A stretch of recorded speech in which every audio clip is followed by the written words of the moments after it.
मैं आदरणीय प्रधानमंत्री जी का स्वागत करते हुए उनसे निवेदन करना चाहूंगा कि अपना मार्गदर्शन हम सभी को दें।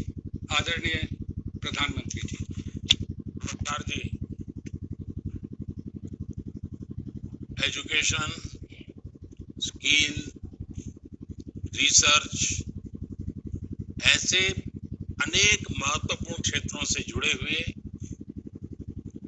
आप सभी महानुभावों का बहुत बहुत अभिनंदन। आज का ये मंथन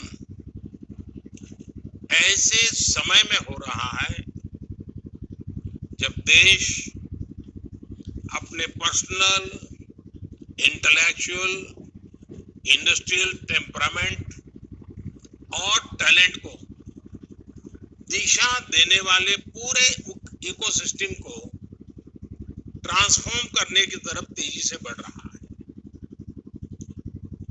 इसे और गति देने के लिए आप सभी से बजट से पहले भी सुझाव लिए गए थे।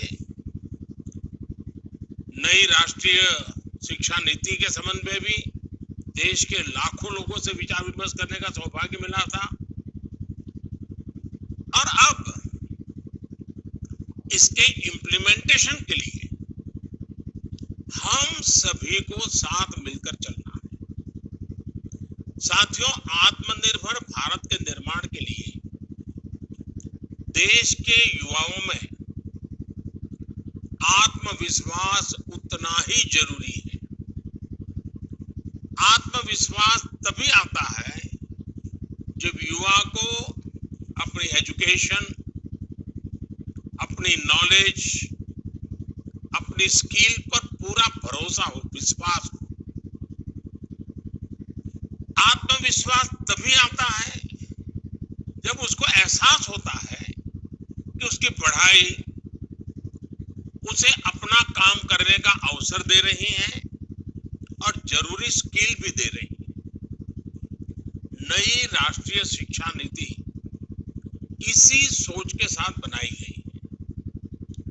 प्री नर्सरी से पीएचडी तक राष्ट्रीय शिक्षा नीति के हर प्रावधान को जल्द से जल्द जमीन पर उतारने के लिए अब हमें तेजी से काम करना है।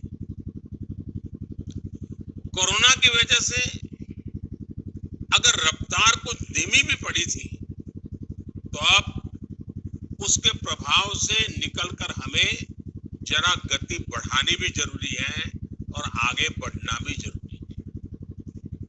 इस वर्ष का बजट भी इस दिशा में बहुत मददगार सिद्ध होगा।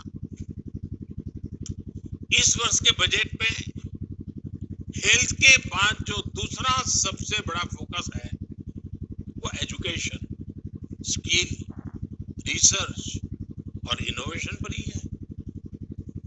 देश के यूनिवर्सिटी, कॉलेज और R&D इंस्टीट्यूशंस को में बेहतर सिनर्जी आज हमारे देश की सबसे बड़ी जरूरत बन गई है। इसी को ध्यान में रखते हुए ग्लू ग्रांट का प्रावधान किया गया है, जिसके तहत अभी 9 शहरों में इसके लिए जरूरी मैकेनिज्म तैयार किए जा सके।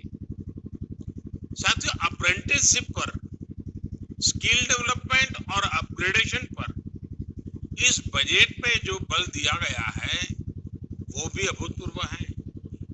इस बजट में इनको लेकर जितने भी प्रावधान किए गए हैं, हायर एजुकेशन को लेकर देश की अप्रोच में एक बहुत बड़ा शिफ्ट आने वाला है। बीते वर्षों में एजुकेशन को एम्प्लॉयबिलिटी और एंटरप्रेन्योर कैपेबिलिटीज उससे जोड़ने का जो प्रयास किया गया है, ये बजट उनको और विस्तार देता है।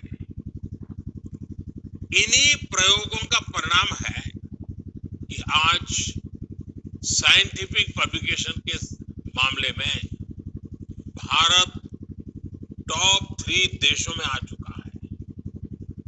पीएचडी करने वालों की संख्या और स्टार्टअप का इकोसिस्टम के मामले में भी हम दुनिया में टॉप 3 में पहुंच चुके हैं। ग्लोबल इनोवेशन इंडेक्स में भारत दुनिया की टॉप 50 इनोवेटिव कंट्रीज में शामिल हो चुका है और निरंतर सुधार कर रहा है। उच्च शिक्षा, रिसर्च और इनोवेशन को निरंतर प्रोत्साहन से हमारा स्टूडेंट्स और यंग साइंटिस्ट के लिए नए अवसर बहुत ज्यादा बढ़ रहे हैं। और अच्छी बात ये भी है कि R&D में बेटियों की भागीदारी में एक अच्छी संतोषकारक वृद्धि देखने को मिल रही है। साथियों, पहली बार देश के स्कूलों में अटल टिंकरिंग लैब से लेकर उच्च संस्थानों में अटल इंक्यूबेशन सेंटर्स, इस पर फोकस किया जा रहा है।